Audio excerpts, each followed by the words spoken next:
Good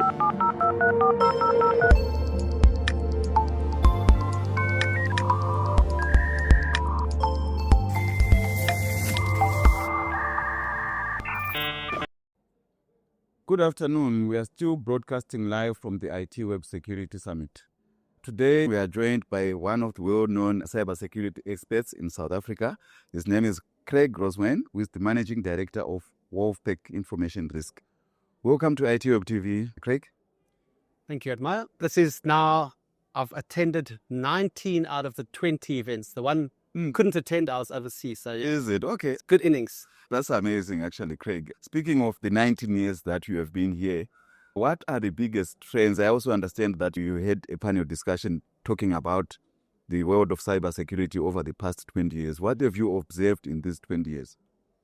So it's been fascinating. I think when we brought up the itinerary or the agenda for 2006, and I think the one thing that stood out very clearly was all of those agenda items or the different talks and workshops are all still relevant today. But on top of that now, we have built and added on huge investments in cloud and mobile and IoT, and now, of course, with artificial intelligence, crypto, cyber insurance. So the landscape has definitely got a lot more complex, and the threat landscape obviously has got a lot bigger as well. So yeah, we're living in very interesting times. Speaking about cloud, I remember when I started also at ITWeb, one of the biggest fears when organizations were starting to adopt cloud was the security aspect of it. Is it still the case up to now? Definitely. Companies are moving away from having their own data centers or having a hybrid model where they're starting to put everything into the cloud. And of course, in South Africa, we're seeing 80% of the data centers of Africa are situated in South Africa. So there's a massive demand for, cloud is basically someone else's computer. So moving it or having the pain of having to try and manage your own data center to move it into the cloud.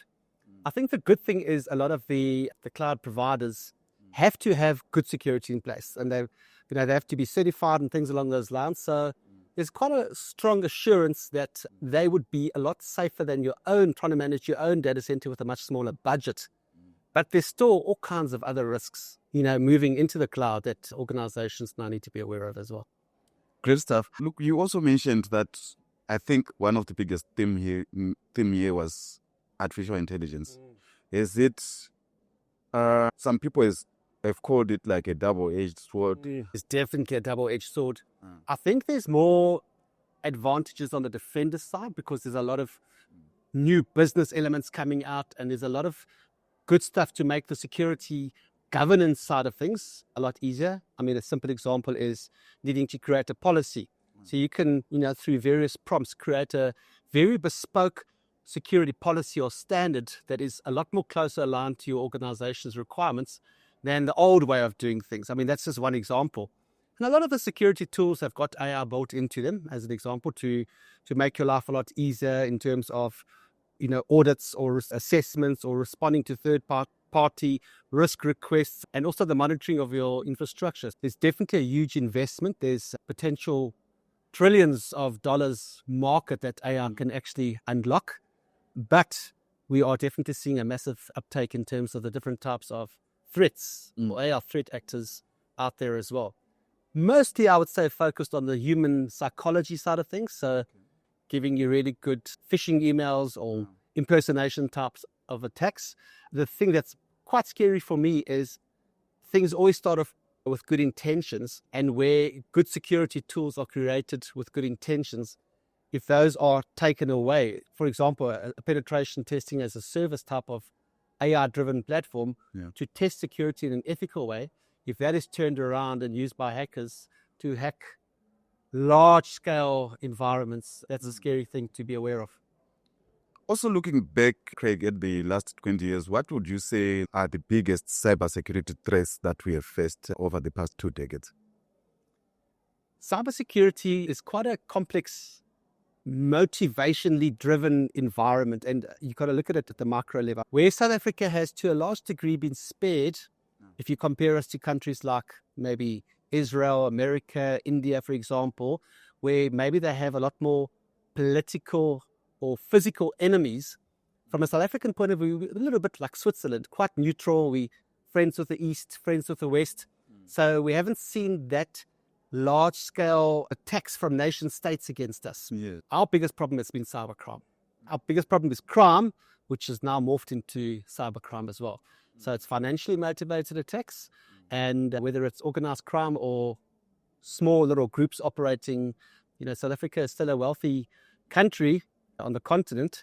And, if our defenses are not as good as European or Israeli or Asian sort of countries, we definitely become a target or a test bed for criminal activity.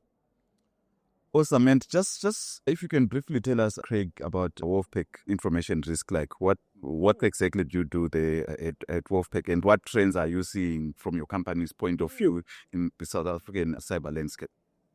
Yes, in fact, next month, Wolfpack will be 14 years old. I started the business. I used to be at Deloitte. Okay. So it started off as a consulting company, and then we started doing training and awareness. And we've now morphed to add a lot of other services. But typically we work in 3 different segments. Obviously the company side of things, where we work with big and small companies to help them address cybersecurity, privacy, etc. The 2 other ones, which are quite different, we work at a country level with our government, with the British High Commission. We've worked with Google, for example, on more national issues around cybercrime, around research, for example. And then we have another side that deals with the community side of things, which is our pro bono side, where we help vulnerable communities. So schools, NGOs, individuals, families. We respond to incidents of cybercrime. Okay. Or we do outreach programs to raise awareness. Last year, for example, we brought out a book, Cybercrime Self-Defense, which we've given out to the community to help them, address over 40 different types of scams, what you can do if you spot them, how to avoid or to spot the red flags, how to avoid falling victim as well. Tomorrow is the last day of the Security Summit. I will be attending some workshops. Can you just give us a brief overview of what will be happening, what you will be doing tomorrow? Yeah, sure. So tomorrow we are focusing on artificial intelligence, risk and governance. So there's been a lot of talk at the conference the last few days in Cape Town around different tools and technologies and hacker threats, etc. from an AI point of view. Yes. What we're going to be covering is how do you actually roll out artificial intelligence at an organizational level? So what are the risks? What are the governance structures that need to be put in place? In other words, who in the organization must get involved? And it's right from the board, where executives are now looking at new business opportunities using AI. So you can imagine in the mines, for example, where they're rolling out IoT technologies or drones and different AI programs to determine where minerals are, for example, through to banks, rolling out bots to do customer service, through to analyzing data. There's a lot of AI being pushed into the organization. Okay. But AI is that there's a lot of opportunities, but apart from the cyber risks, there's also the governance risks around making sure you're using the right models in terms of fairness, so that the models you're using are not biased and don't discriminate against women or have racial tendencies built into them, because there's a lot of bad case studies of things that went horribly wrong for companies. So it's managing that reputational risk as well. And then we always make it interactive. So we will have a whole session on, AI tools that a blue team can use to defend the environment. Okay. I'll show some commercial tools. I'll use some free tools. And then also from a red team point of view, what they can use to test their security as well. Well, not really. It's more at a more senior management sort of level, but I always like to bring in the human elements to make it a lot more practical. And I love doing demonstrations so people can sink in a lot better. Yeah. Interesting. So who is attending? How many people will be joining you tomorrow? It's going to be a big class. And I've been told as of today, there's 195 people that are in the classroom. So it seems like there's a lot of interest, and looking forward to having some discussions. I also learn a lot of things in these sessions because, at the starting point, I pick a few sectors. We first get to understand who's in the room, so we'll go around very quickly. And then I pick a few sectors and I show some examples of what those industries are using. But I also engage with the people to say, what are those companies using in their environment from an AI point of view? What benefits are they seeing? And then we talk about what are some of the bigger pain points. Then we'll get people in the room to also share their pain points. And then how can AI actually help to address those pain points, make them more efficient, cut back on costs? So I'm looking forward to a good interactive session and also getting a few takeaways for myself. Awesome. Thank you so much, Craig, for joining us on ITWeb TV. Thank you. Thank you. Have And, a lovely day. look forward to reading more of your articles. Thank you so much. I'm a follower. Thank you so much, Craig. Thank you. That was Craig Rosewarne, who is the Managing Director at Wolfpack Risk Information. Keep tuned in. We are having more interviews coming up.